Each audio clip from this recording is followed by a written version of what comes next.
Welcome to the next episode of Coach's Corner. This is episode 5 and I am with Sam Hawkins, who is from Vita Football. Welcome, Sam. Thanks for having me. So this episode, I've been really looking forward to it, and we are looking at the culture, and I'm trying to put it into 3 sort of areas. So culture within the game of football, culture within clubs, and then culture within organisations. So I've known you for quite a while, Sam. Give me a little bit of a background of you starting your passion with football through to coaching to where you are now. Yeah, I think sort of like every sort of young kid when they're into football and whatnot, you start at 5-6 years old. You join your first club, which for me was Fleet Spurs, and you play junior football, which to be fair I loved. My dad actually managed me from a young age, 9, 10. He took over the running of my team, and to be fair to him, carried on doing so till I was 17, 18, and a little bit more of a Herbert. But yeah, listen, probably still to this day the best coach I've had. But yeah, it got me going through there. Sort of 16 to 18, bounced around sort of Allied Counties football, doing bits and pieces around. I played for Camberley for a very small time, Fleet Spurs, Cove, Fleet Town, clubs like that. And that's probably, as with any kid, that's where the passion came from. Much to my dad's dismay, I became a Man United fan, probably around 99 when they won the treble, I'm not going to lie to you. And that was kind of where it all started, really. And sort of latched on to Ronaldo when he joined United in sort of 2003, I think. And him and Van Nistelrooy were very much 2 players I loved watching. And very much wanted to, I guess, emulate when I played. And tried to very much copy, not with great success, I must add. And then, to be honest, like from sort of 14, 15, even at school, whether it was GCSE PE or whether it was, around other sessions at Fleet Spurs, I just really started wanting to be involved with volunteering, coaching. I was doing a lot of officiating at the time. I used to ref a lot of games at my secondary school, Calthorpe, because I wanted to be around and involved be around the PE department. And then from sort of 15 years old, started doing a bit of coaching. And then managed to get sort of my first, if you like, paid coaching role, which was at a company called CM Sports. And then that kind of sort of, I was getting sort of anywhere between 7-8 hours a week, doing a bit of holidays, and really started to enjoy it. I was doing sports science at Farnborough Tech, and again, really, really enjoying that and relishing being there every day and being able to put my efforts into a sport course. I think I struggled with school massively. And it was a bit of a late push to get me through my GCSEs, but I really struggled with sort of formal education. Found my way in sports science at Tech, and like I said, started coaching. Moved across to a company called SCL, and that's kind of where it formally started in terms of employment. And I guess just I became more and more interested. It was wanting to give up more of my hours with coaching than I was playing football, really. And in hindsight, 5-10 years down the line, I was gutted that I dropped out so early. But I loved coaching, loved being around it. Was committing all my hours to it. 7 days a week, 12, 13-hour days, and doing as much as I could. Much like most coaches down the primary education route, was doing a lot of stuff in schools, doing the PE provision. Then sort of evenings and weekends, doing as much of the football stuff as I could. Tried to be around sort of non-league football from a young age. I remember my first senior role at Frimley Green with a guy called Darren Martin. Actually, he was the manager and I helped him by running the Resis. Then Camberley with Luke, and then would go away and do some other different projects and stuff like that. And then, sort of about 23, I was a bit of a wit's end, really. I'd done the PE stuff for a good 7 years now, and I was looking at it thinking, what's next? And I had I'd managed to build a relationship with a guy called Ben Bartlett, who I'm sure you're aware of. Yep. And Ben, he was great for me. Signed off my B licence, and I sat down. I remember sitting down with him at Lightwater Leisure Centre and going, Ben, I can't do this anymore. I need to go into football.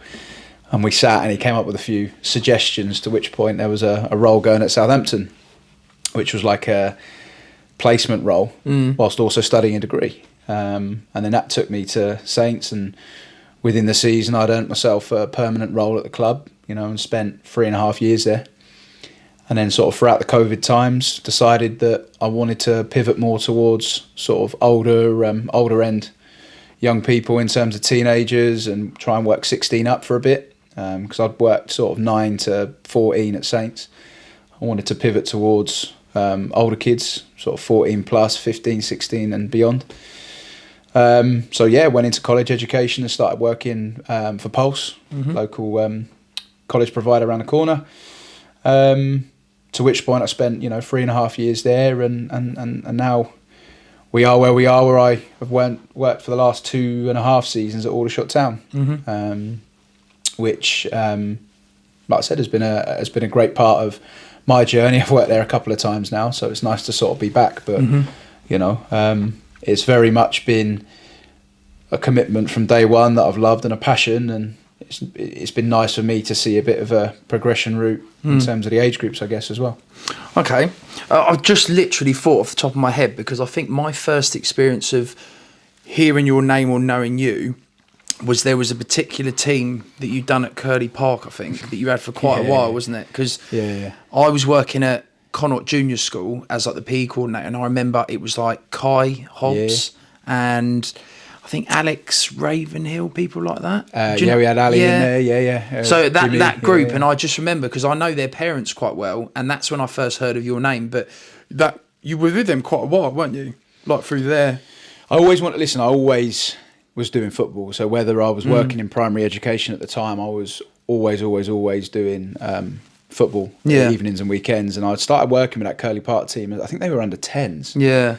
Guy called Gav Davison, his son Hayden was playing, and he got me in with, and then obviously Jimmy played in that team as well. His dad was Mike, so they got me in to do some coaching, and it kind of went from there. And then I came in on a more permanent basis about under 11s, 12s, and I went through with them all the way to 16. Yeah, I remember. It was a bit of a shame in the end, because obviously COVID sort of ruined our final year. But yeah, like some of the players that we had in there, there were so many, but not just good players, good boys. Yeah, real tight unit in terms of parents, and I look so fondly back at those days. Yeah, it was a good one. So obviously there, like I think I compare, like we both been through those journeys of different environments, like the school stuff, and then it's come to a point where obviously Vita has been created, which you can see that like. One of the reasons why I wanted to talk about the culture and stuff is I really feel like you've got an identity of what you're doing, and it's going in a particular pathway. So tell us a little bit about that journey and how Vita Football came to life. Yeah, I think sort of for me, I got to a point probably a year or so before COVID where I wanted to kind of umbrella a lot of the stuff I do. And I felt, because I'd been coaching 10 years, maybe 8, 9 at the time, I kind of thought, right, I've got a handle on a few little bits that I believe in. I've worked with quite a few players now. I've tried a few things out. I want to try and umbrella what I kind of practice on a day-to-day with something. So I kind of just called it SMH Coaching, and that was kind of my Instagram handle as well and stuff. And that was kind of how I recognised myself and how maybe others did. Then sort of COVID came, and listen, we all had loads of time on our hands, and I started making content for groups to be able to do stuff while they're at home. I started thinking, right, there must be more to this. I must be able to, and I don't ever really like the name being about me. I didn't ever really like that. It didn't sit comfortably with me. So I wanted to think of something that I could use moving forward. Yeah.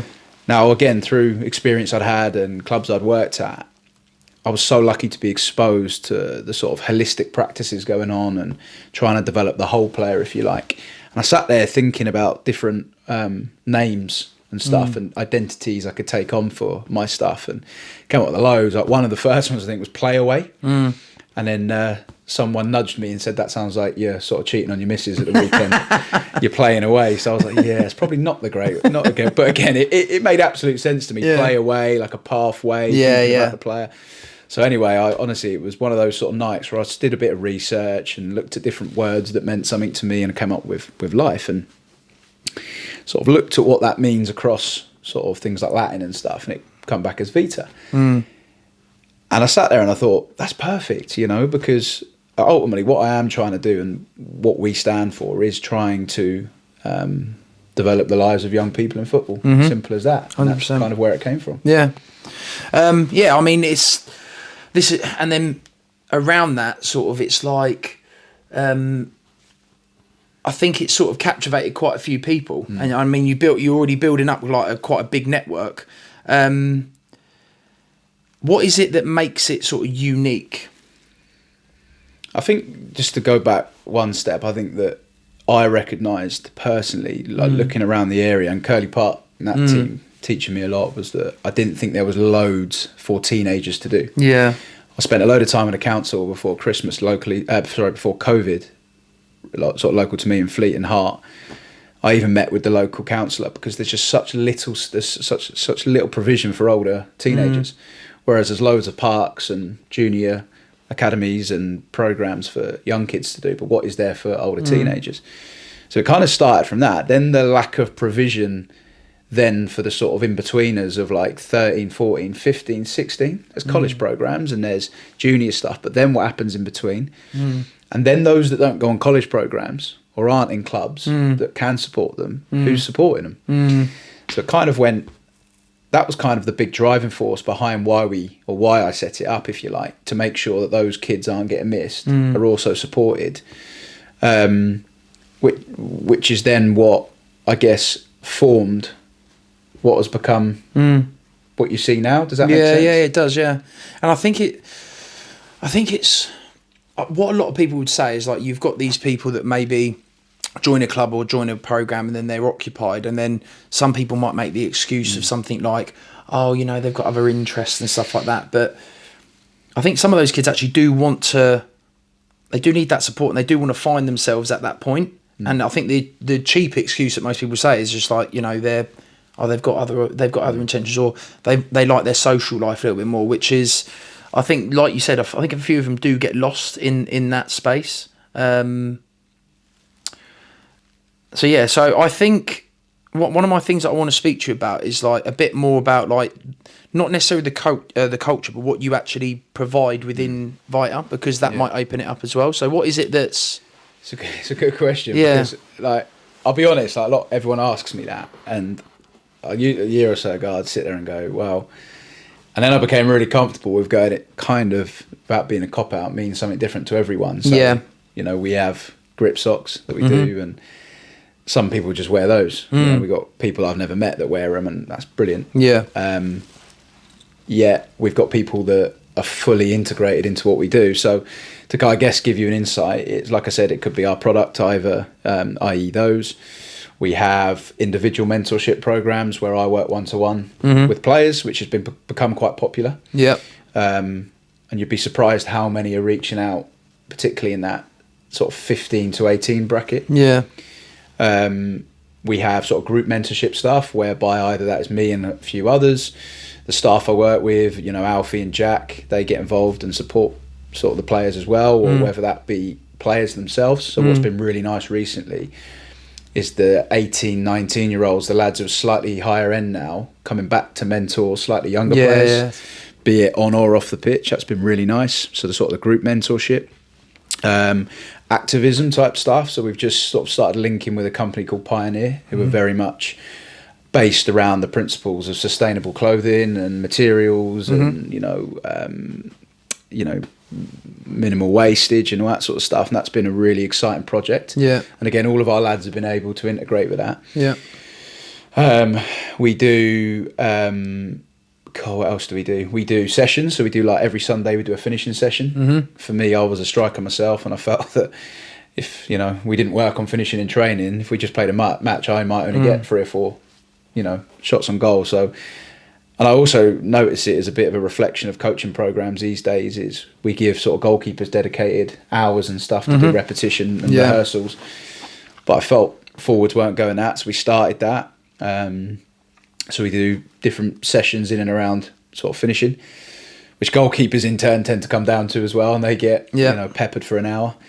And then we do the Gothia Cup. So something that's become, and probably where, do you know what was the main starter for Vita, was before COVID, I went with a couple of different organisations, and I just really enjoyed, and my time at, you know, in my previous roles when I organised tours and ran tournaments and stuff, I really enjoyed that, and taking lads away and giving them the life experience, something I know you guys at Complete do a lot. So the Gothia Cup then became kind of like our main attraction, really. So the first year we took 16 kids, 2021, 22, 23 we took 49 kids. We've just taken 48 again, and we're going to take 48 again this year. So that 3 teams kind of become our sweet spot, if you like. We did try and go 5 teams this year, but I'm one of them that, for me, it's no point trying to overstretch. I want to make sure that the quality is there, and we're 100%. Able to offer what we've been doing recently. So like I said, the Gothia Cup has kind of become the sort of one of the main things we do provide and offer the lads. And I think it's just not the tournament itself. What we try to do, and again through learning through other stuff, is the process of the Gothia Cup and what comes with it. So going back to what Vita is, the whole process from sign up to returning home on that Sunday, we think that they get 10 months of us through the identity of the kit they get. They have an active role in designing each home and away shirt. We take them each year. We take a couple of kids to Macron to help us design the kits, which is always nice. And then we do training camps. We then do, like I said, little group sessions, all with the aim of making sure they're prepared when they do get into Gothenburg. Yeah, because I mean that's something that, listen, I see all the time. Like the whole build up to it, you can feel the anticipation. Whether it's like the countdown posts or the kit launches and stuff like that. And I think they very much buy into that whole process. And then the actual trip itself, the learning that they, achieve on the back end of that.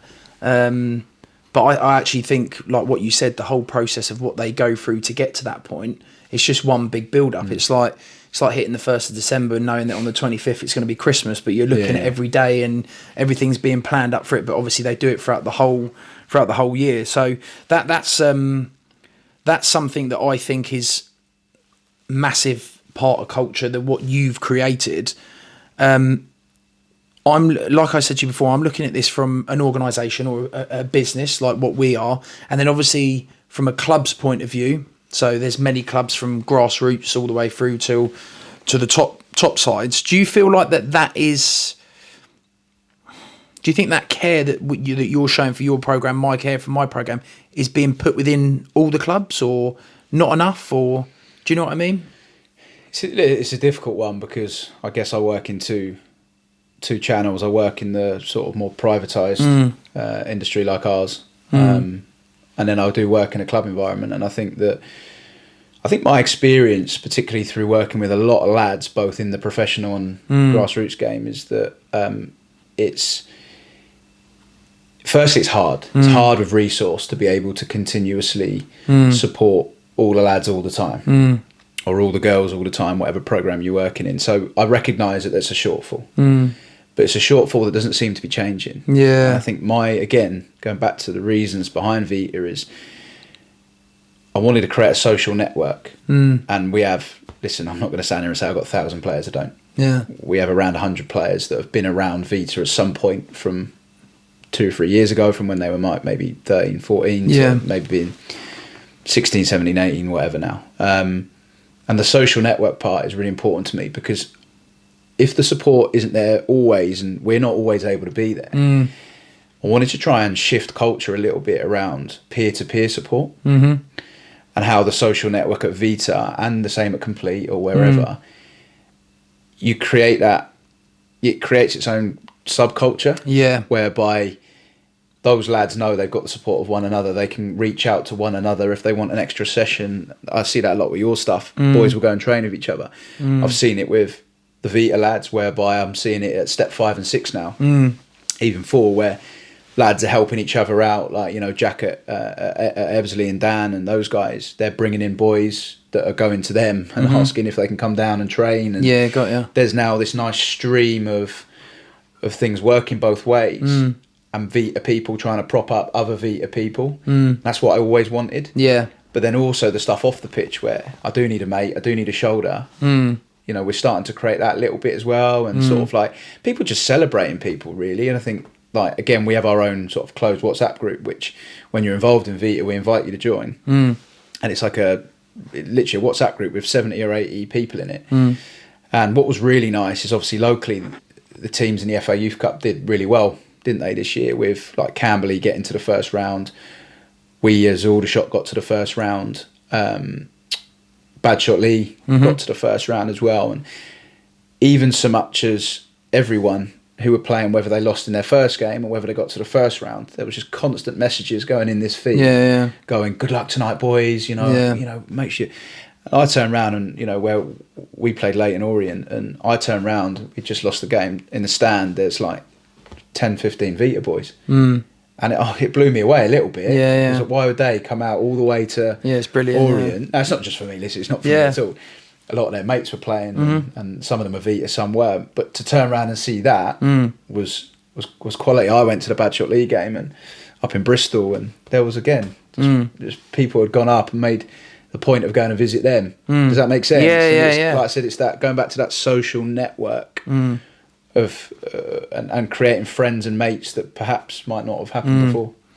Yeah, and like when I was looking at because I speak to and I see quite a lot of like grassroots clubs in the local area, and you see some that do it really, really well. Like I think like Ascot are one of the biggest clubs around there, and you can see like they have something going on. Yeah. Do you know what I mean? And there's certain people that are driving that. So especially with us, so we started. I think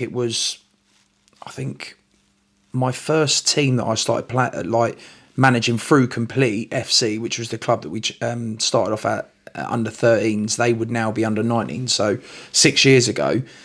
So I had those under 13s, 14s, 15s, 16s, 17s, 18s, and then they've obviously moved on, some of them into the college programme and stuff. But then we started forming other teams. So our youth programme is like 13s, 14s, 15s, 16s. And I said when we done that, have that youth section, I want these lads to know each other in the other teams. So sometimes our 13s and 14s will train together, or even the 13s, 14s, 15s will have a training day in the half terms holiday, and try and build like those relationships. Because I look at some other grassroots clubs and it's like, there's your 13s, there's your 14s, there's your 15, but I want them to sort of see the pathway and bring it through. Which is great. Like sometimes when I see the 13s and the 15s training with each other, next to each other, they know everyone's names, and like the older ones are helping out the younger ones, and I think it's quite important what you said there and what you were trying to do with the peer-to-peer stuff, and keep it positive and keep that support going. Because I think those networks are so important for players and their development. But yeah, that's that whole culture that you've created around that. I think it's brilliant. Can you share any examples of like within your experiences within Vita, which has really impacted a player or a team like success and development? Like, have you got any? You don't need to use names. You can use names if you want, but anything that you can really think that has impacted somebody for the better. Listen, so I think there's quite all of them have been impacted, but I would hope that every lad that had sort of worked with Vita would be able to tell you a story, whereby they've either learnt something, learnt a lesson either positively through a positive experience or through perhaps a difficult experience. I would hope that they have all, if anything, come away with some life experience. It's hard to really, it's difficult to put, and that's not me saying we've done loads. What I mean by that is, again, I don't necessarily think it's the sort of individual or sort of team moments. I guess it's more a case of, I guess I'm most proud of the fact that we've been able to create that team culture, social network, which has created that sort of subculture of support in football. Yeah, and possibly that's what I guess I've become most proud of over the last few years. Don't know if that actually it's just waffle or actually, no, I get it. It's difficult. I mean, I sort of wrote it down as one of my questions because you probably saw it, but I had that moment like last week when we done the Wembley tour. And I saw Hillsy and I was just like, I was sitting there in Nando's and I was just like, geez, this boy's been with me since he was like 6 years old. And then I just saw, like, it gave me that realisation. I think, to be fair, I think Alfie would be one. Like, if we were, that's probably a good, now you've helped me understand. Yeah, I'd probably say someone like Alfie, who's coaching with us now. He, I first met him as end of year 11. He was coming into Camberley to trial, and then he would come to Pulse. Yeah.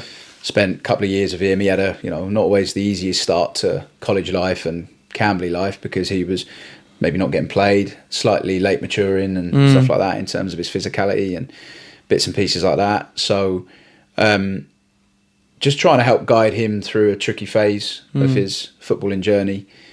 You know, again, really was able to see firsthand, again, the lack of support. Yeah. And his club were great for him. Both Pulse and Camberley were brilliant for Alf and really helped him and supported him along the way. But where do you get help beyond? You know, where's the expert help or away from stuff? Whereas lads I've worked with previously at clubs, you've got world-leading sports scientists. Well, who's helping Alf understand that actually from a, you know, biological age, actually he's a bit later developed than everyone else, and trying to help him understand that and just be patient and things like that. And bless him, he worked really, really hard, worked his socks off, and you know, became a regular both in Camberley and Pulse's team.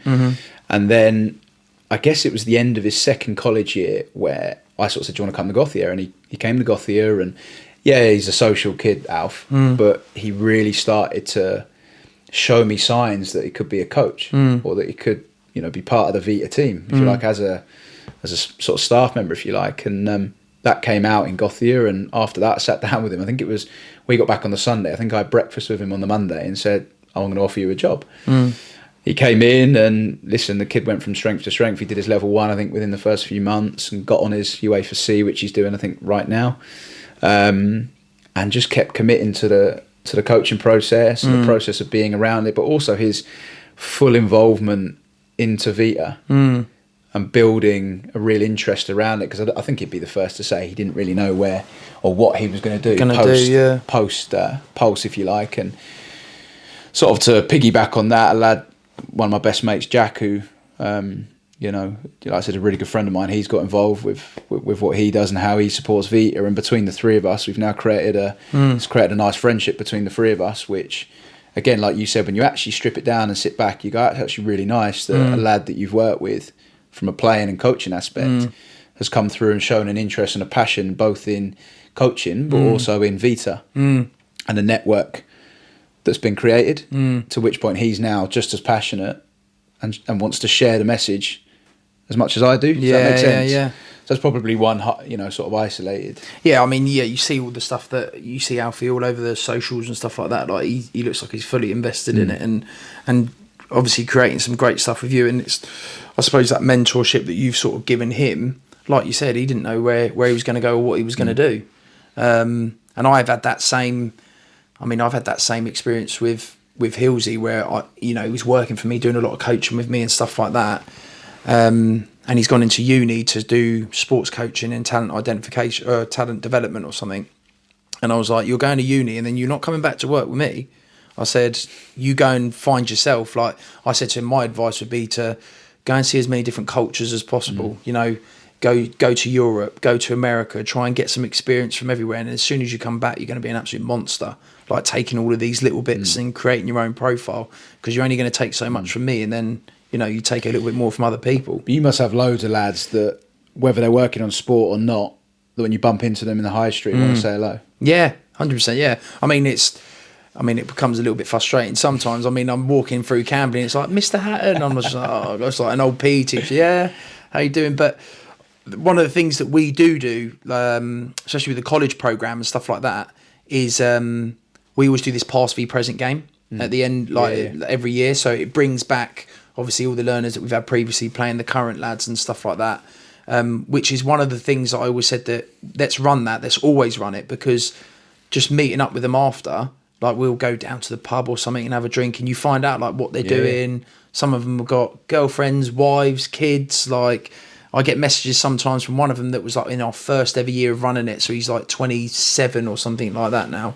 And you just catch up. Doesn't it? Yeah, I know. Yeah, but you just catch up and just see what they're doing. And like I said, when I was at that sort of pro stuff at like Fulham and stuff, I was like, that aftercare it might be there initially, but it goes. Whereas I'm constantly seeing these people like every year. We just make it an annual thing.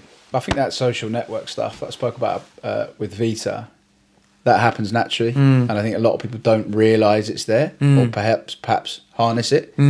So I'm probably the reverse. We haven't got the depth of stuff that you guys have got going on, not by any shot, you know. But we're really in tune with the social network. And I think that's what Complete does really well. And from seeing it firsthand, played you in the summer, and you invited us in to support us with that. And I see through your documentaries, and I watch a lot of them, the one where you went on tour, and your issues with the ferries. Yeah, I know. And then chatting to some of the boys, they loved it when they went there. Was it Holland?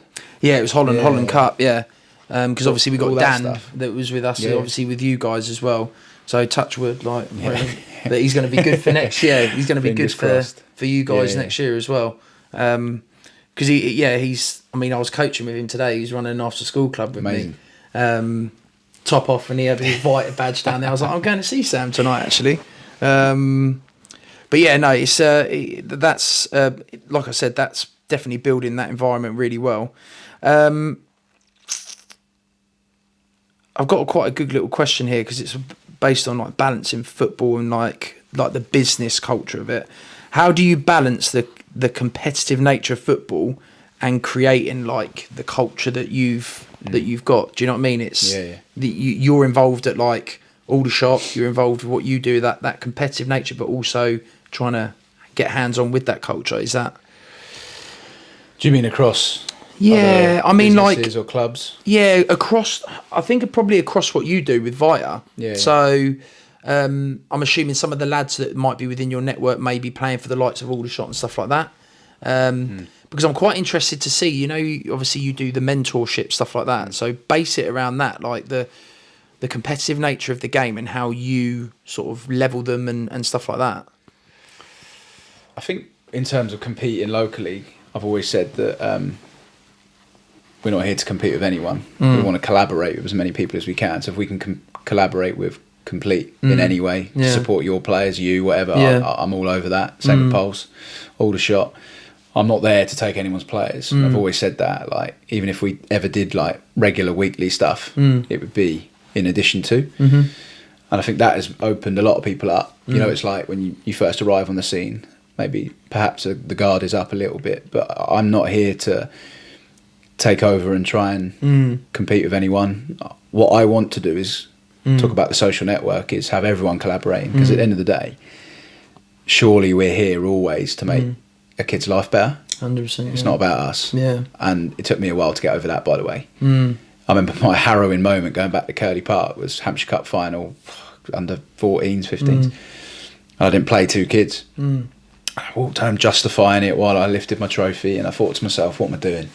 I remember not even celebrating that game because I was like, I've got this wrong. 2 kids and, one specific lad who's my relationship with not only him but his dad was huge, and he didn't come on. And I remember walking away going, what am I doing? It's not about me. And like I said, I've got it wrong so many times over the years. So I'm not sort of sitting here being a bit of a martyr. I've got it wrong a million times to be in the position I'm in now, to kind of go, probably with retrospect, that was the wrong decision. So kind of that's the drive always now, is not to compete with anyone or anything. It's just to try and collaborate in that space with Vita, which I think then, in turn, to answer your question properly, means that people want to work with us. Yeah. So when it comes to supporting an individual kid or a couple of players at a team, or inside a certain, organisation, again, they're happy to support not only them, but also us. Yeah. Which has led to quite a lot of sort of local support with, I think Camberley have our logo on a sleeve, Eversley have our logo on a sleeve, Tomlin's Coat, we do all their front of shirt for their most recent kits.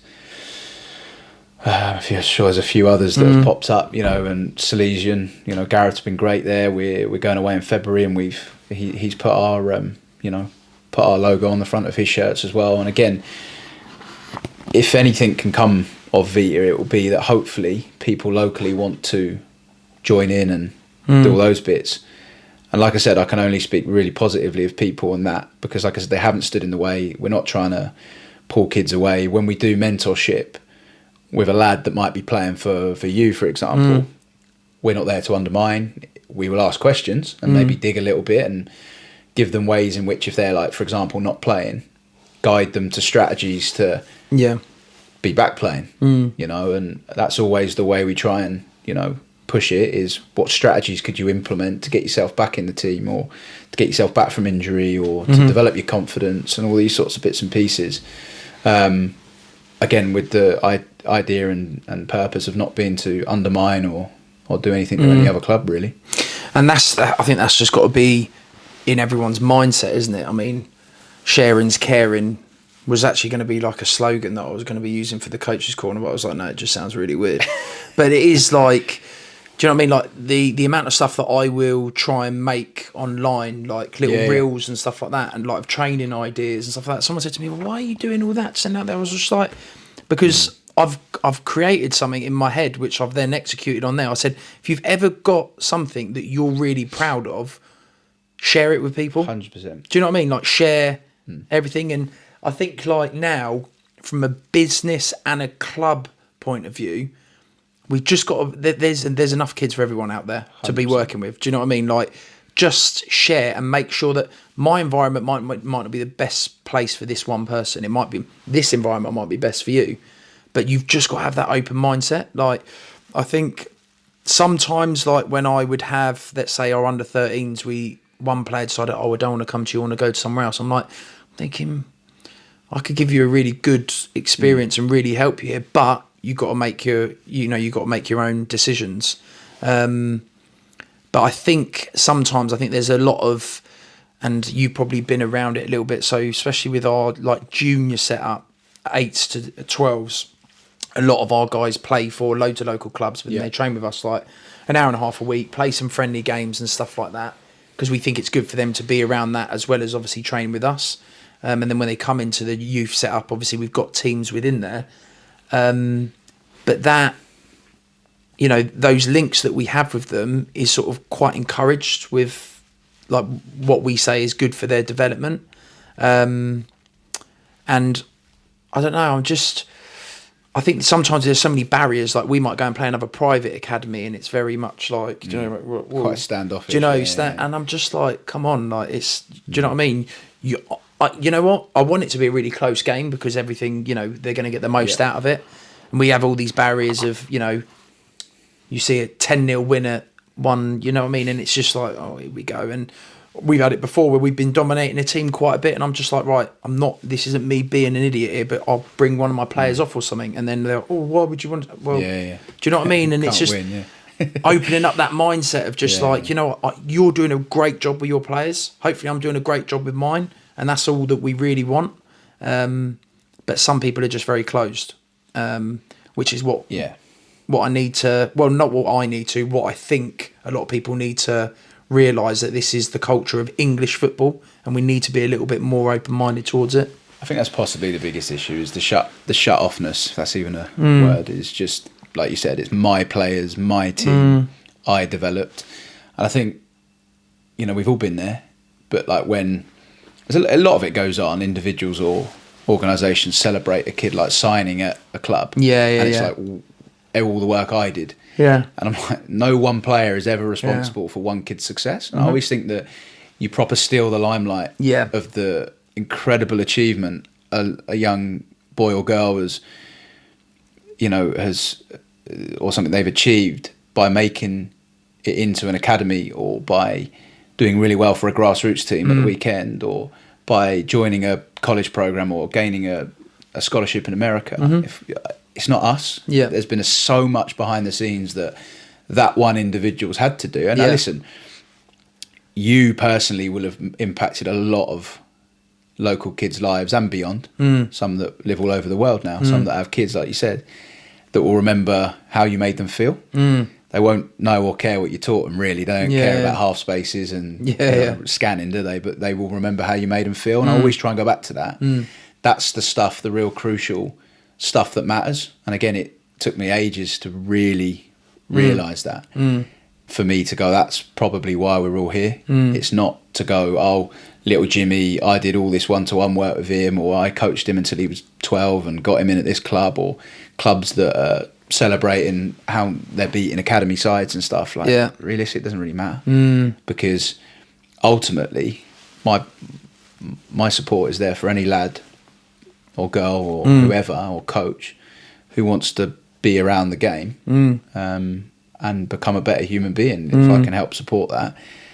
And again, I go back to the point of making many, many years of mistakes and possibly getting it wrong and prioritising the wrong things, i.e. Hampshire Cup wins, to get where I am now. So I don't want to come across as that, again, I'm some perfect martyr that has never got it wrong. Does that make sense? Yeah. I think that's just for me where I want to pivot towards, my interest in individual stuff as opposed to team stuff, and probably direction of hopefully Vita moving forward. Yeah.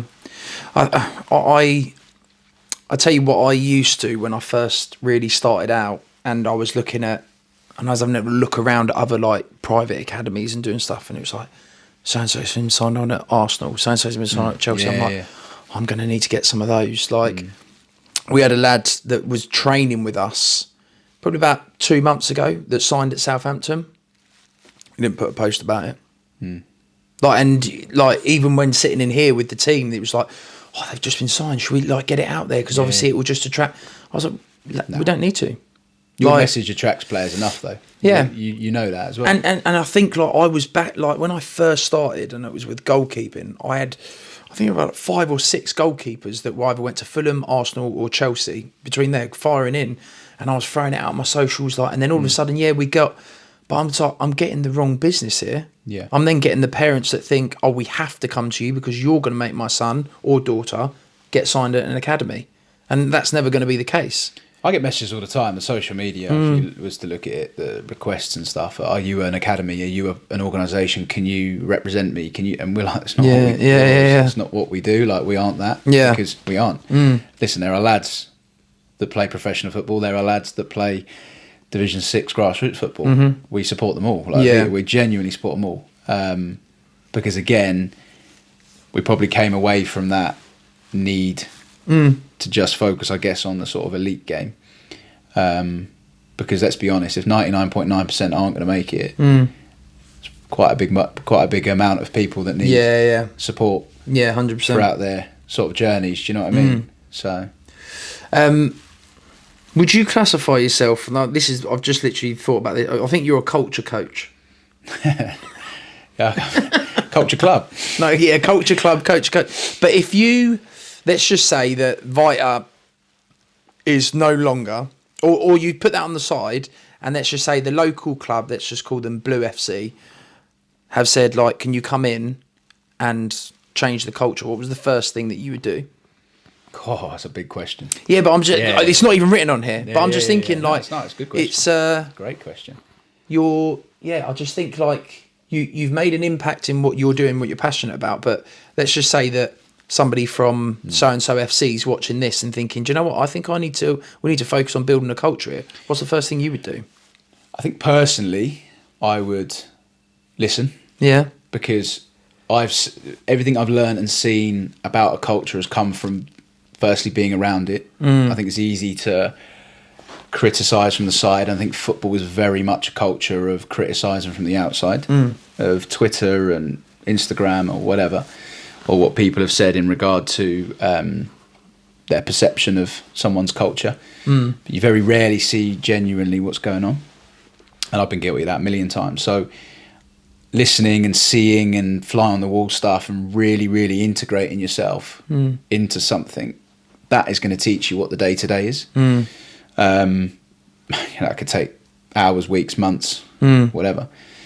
I think that's probably the tricky part, is sort of, I guess, quantifying what that looks like. But firstly, listening, talk. I'd probably, if I was on, let's say I'm on a short amount of time, it'd be talk to the players. I used to use a lot of like SurveyMonkey and Google Forms and stuff just to try and draw more sort of tangible data out. Yeah. Because obviously we work in a subjective world. I wanted to try and make it slightly more objective through things like that, where I could, get some information that I could then use. I like to do a lot of workshop stuff as well. I try to still do a lot of that now in my team coaching. As much as we want to prepare a team tactically to play against a 3-5-2 and we're a 4-3-3. For me, I still place quite a lot of emphasis on those sort of classroom-based sessions where what's going well, what's maybe not. Actually, someone I worked with recently did something called a pre-mortem, and the idea of the opposite of a post-mortem, if you like. To which point you can really pull out the stuff that is important to us, what we want to be known, what we want to be known for, what we want to fall on our sword doing. And again, that process really helped the team. It wasn't me, I can't take credit for it, but was what the team really thought they were good at, and that's the biggest risk that if they get that wrong, they'll lose. Yeah. So how they can put that right, that was a really interesting way of doing it. But to spare the further waffle, it would be that. I think it's to really listen, get your ear to the ground, talk to the people that are experiencing it day to day, and just try and observe as much as I can before trying to make sort of any tweak. I guess possibly always the thing and the difficulty for coaches is humility. And again, I've learned that. It was all about me. Probably still is at times. My players would probably argue. Well, every now and again, maybe. But I try my best to listen to the players as often as possible. Like we do a practice every Monday whereby we review the schedule, the training and the matches. So they have a free space to reflect and review and feedback to coaches as brutally as they need to be on those three areas. Yeah. Whether it's something they didn't like in the schedule, what was crap about training or good about training. Same with the match day. They've come up with stuff before about how coaches were late to matches or training, calling us out, how kit wasn't ready or it was damp or whatever. They've said about they didn't like that type of training but really like that. It's hard because you're kind of being attacked. You're a bit like, you feel a bit attacked, don't you? And the ego drive, the sort of ego kicks in. You're like, well, hang on a minute. And you start defending yourself, but you get such good feedback and information. And then the coaches feed back to the boys. We feed back to them based on our thoughts on those three areas towards them as well, yeah. And that's became quite a nice practice every Monday. And I think more than anything, I always felt in jobs and stuff like that when I was listened to and people wanted my opinion and input and stuff like that. And it goes back to the Vita stuff is we're trying to make it successful because we want everybody interested and driving. Like, for example, a lad called Jay, we tasked him and his brother last year, Arian, with help designing the kits. Week ago on a Sunday night at 10 o'clock, I got a mock-up of this year's kit that he's, bless him, spent hours designing and things like that. I want to get people as excited for where they are in the environment as much as I am. Because if it's just about me, then it's going to be a pretty low bar, isn't it? If I'm not motivated and energised, well, who motivates the motivator? So I think through those practices of listening and engaging and making it as much about them as possible, I've just got a lot more buy-in over the years. And listen, I will sit here and tell you till I'm blue in the face, there are better tacticians than me. There are better football coaches that know more about football than me. And I'm quite comfortable with that now.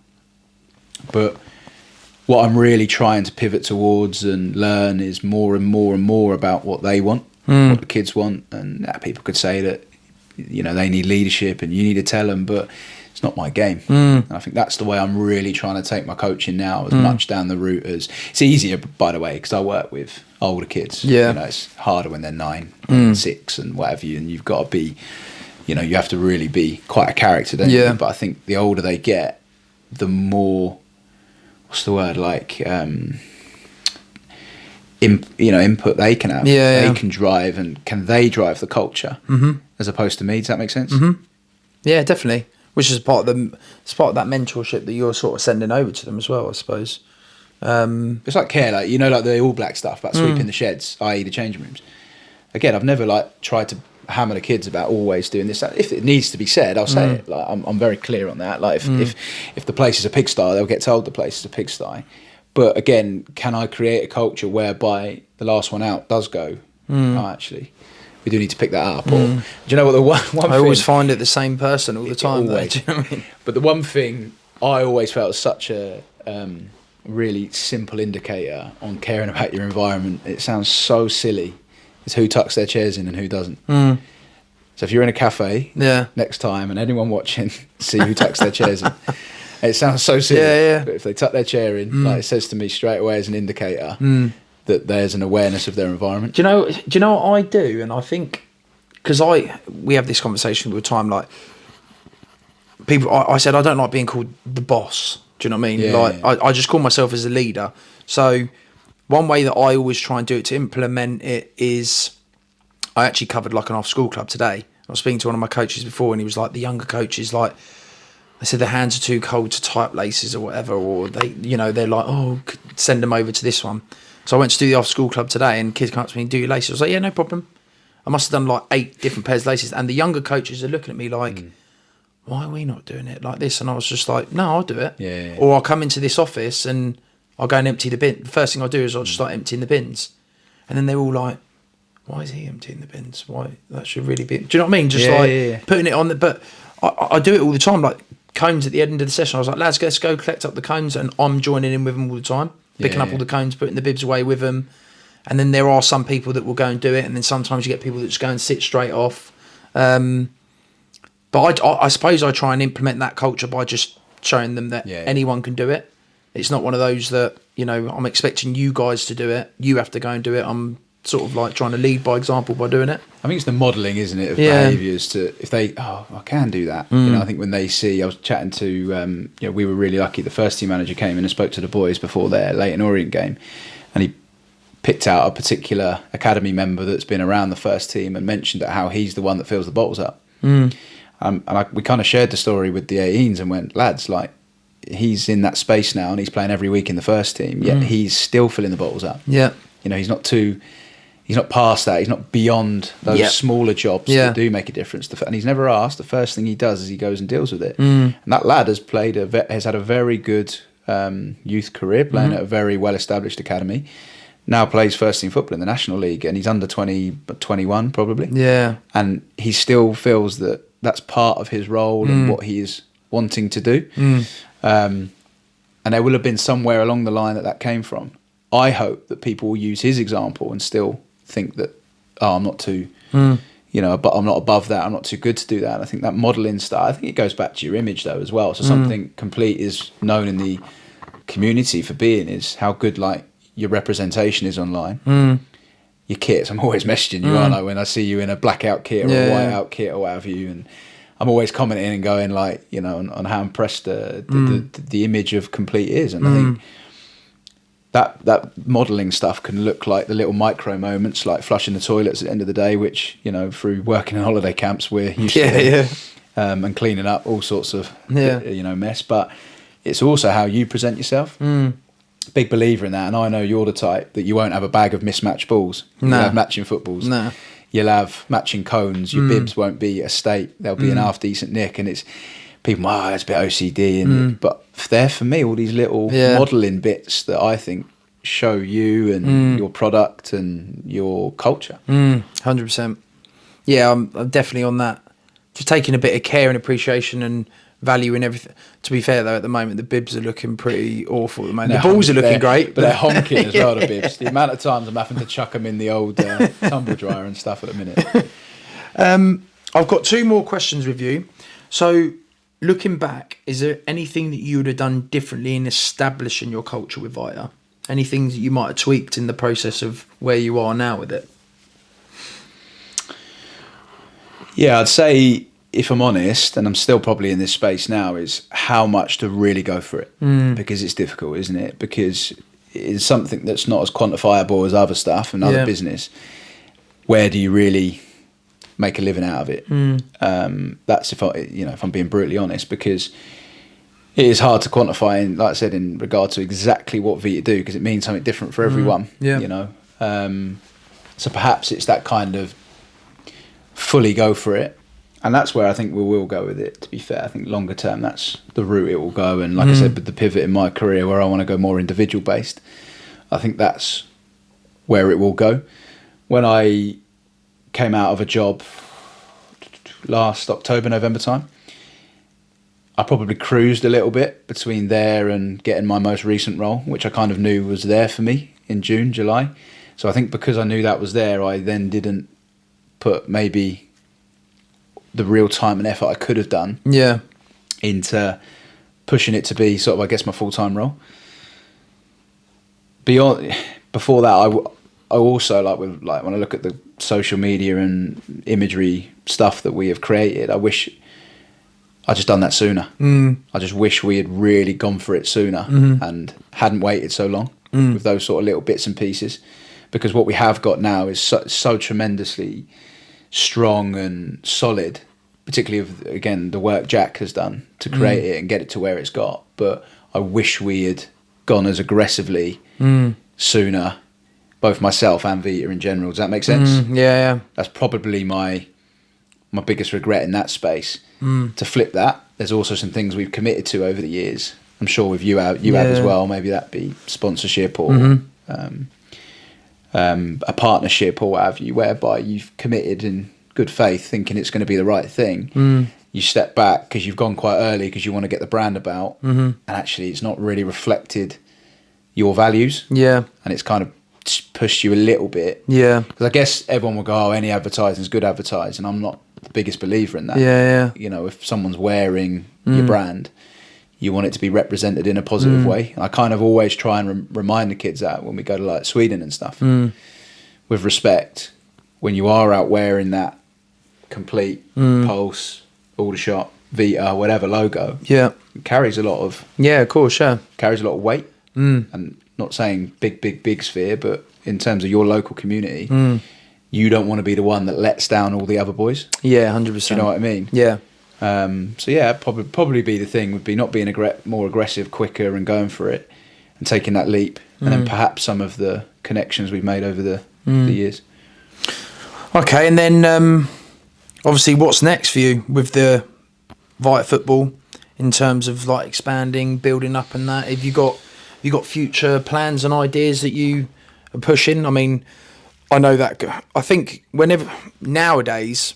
Because I've only ever first heard of the Gothia Cup back in the day. I think we were playing against I think it was called Phoenix or something. Yeah. I think they used big organisation. They always go out there, and then obviously when you guys started doing it, every time you think of Gothia, you think of you guys. So I think you can obviously impact quite a few people with that. That's obviously like an annual thing that I just like seeing the process of it, the build up to it. But yeah, I suppose you've sort of answered it really with just trying to push it now. I think you've got the bit between your teeth to say, right, here we go. I think with Gothia, so we've looked at different things. Like people have wanted us to organise the tour for them. We've looked at taking more teams. I'm a big believer if it doesn't feel right, it's not right. If we're not, I'm not going to become a travel agent. I don't want to just organise. Again, it goes back to the identity piece. I don't want to send a team out under the guise of Vita for then somebody to perhaps not represent, again, our true values. So we're going to steer away, I guess, from the sort of travel agent and organising of a trip for Curly Park, Vikings or whatever to go. We're going to try and steer away from that and just try and focus on taking two. If it's one team, it's one team. I've always said to the guys, it's not about how many we take. It's about the quality of what we take. And I think that's important to me with Gothia. I'm not going out there to try and take 20, 30 teams. Phoenix do it ever so well, take quite a few. An organisation called Prep Schools, Lions, who obviously are all the sort of independent and private schools in the country. Yeah. They take 100 teams. Yeah. God, I couldn't think about. Yeah. I wouldn't know where to start with taking 100 teams out there, and thousands of players. Whereas, again, I'm really comfortable with the staffing we take out, the number of players we take out, and sort of, I guess, what that looks like now. And like you said, it's kind of become locally that, Vita go there. And I'm dead proud of that, But yeah, like I said, we kind of alluded to bits in the past, and there's things that we're sort of trying to iron out in terms of what things look like the grip socks, for example. When we started the first batch, the idea and the intention was to donate percentages of what we make to youth charities. We've worked with a charity in Fleet called Fleet Phoenix, which is like a youth engagement charity. We've worked with them over the years, and we try and do as much as we can to support charities, individuals. We've supported individuals. We've done like player sponsorships for local football and stuff like that. So that was kind of a nice piece whereby we were, trying to give back through the products we were making. I wanted there to be some bit like the Pioneer partnership. That's been quite exciting because, like I said, what they stand for with their clothing, it's all about sustainability and bits and pieces like that. Trying to link in with them, and also that's an education piece, which is, in fact, what we're trying to do at the minute is sort out some joint ventures with them whereby we're going to drag some lads out to go and do clean-up missions and stuff, because again, when you talk about the life experiences, again, previous employers I've worked for, we used to do stuff like that and they loved it. It's a bit, you know, you get dragged down to clear up a load of rubbish and you think, oh, I'm better than this. And you get out and you have such a crease. Yeah. And I always think they're the best team building things. Not taking your team bowling. It's going and doing stuff like that and maybe getting boots on the ground and having your ear closer to the ground of real life, if you like. So we're trying to sort of iron out maybe what that looks like. There's quite a few kinks in that and exactly what that looks like longer term. But I think the drive now will be how we exist in an individual space. I want people to be aware of Vita if they need individual support, be it, you know, to support the team they're in, if they're out of football, if they want additional support alongside their program. I want people to look at Vita and go, that's where I'm going to go. Whether it's our online stuff that we post stuff where people can interact with information we give, whether they agree with it or not.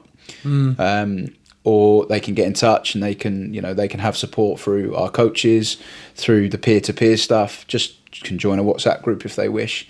I want, I guess, longer term Vita to be that place where people know that that's where the individual I can go and get that real tailored stuff. Where perhaps other clubs are doing it and some do it really well, but they're not able to because perhaps of sheer volume. You know how difficult that is, mate, with how many players you have on your programme. Can you get round everyone? Like you've said before, the aftercare. You know, how much can you really stay on top of it? It's impossible. Don't care who you are and what club you are, like, or organisation, it is really, really difficult. So whether I'm doing that for an organisation or just Vita or whatever, that's where I personally, I think, want to go. But where I want Vita to be the local name is that, they're the sort of individual development people. But again, sitting underneath everyone else, whereby hopefully you might be able to go, actually, Sam, I've got a lad that really needs a bit of dedicated support. Or Aldershot might reach out, or Pulse might reach out, or Camberley, or Frimley Green, or Badshot Lee reach out and go, I've got a lad, that need a bit of support. Can we send them your way? Yeah, it's a model in itself, really. It's a program within itself. You think that when obviously anything from grassroots clubs all the way up to private places, that, like you said, especially when you've had that experience and you're working within that sort of sector, that's what you can offer. And you can, we're doing some partnerships at the moment with a lot of tech guys. Yeah.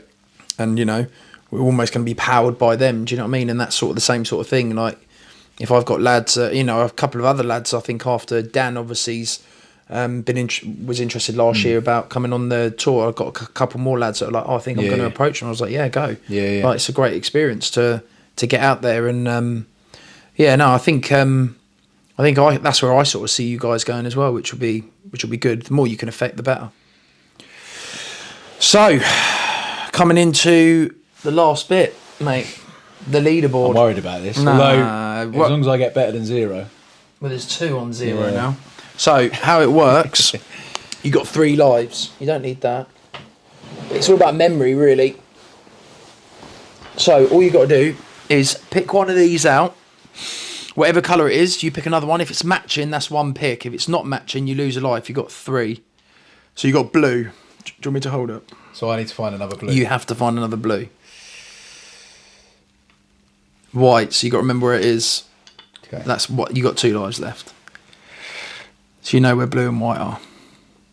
And how many colours are there? I think there's 6 colours altogether. I'm going to go back to blue. Oh, you can go back to blue. Yeah, I'm going to go back to blue.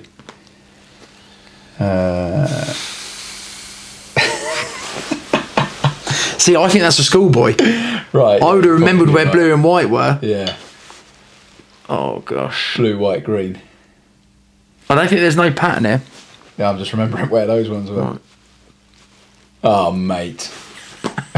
I've had an absolute porker here. This is just lucky dip at this point. Oh, no. Right. So that's it. This is your last chance. You've definitely got 1 if you can remember where that blue is. Yeah.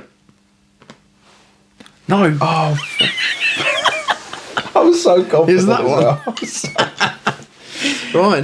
Number 0 on the board. I joined the Rich and Koo on the zeros. Bunch of zeros.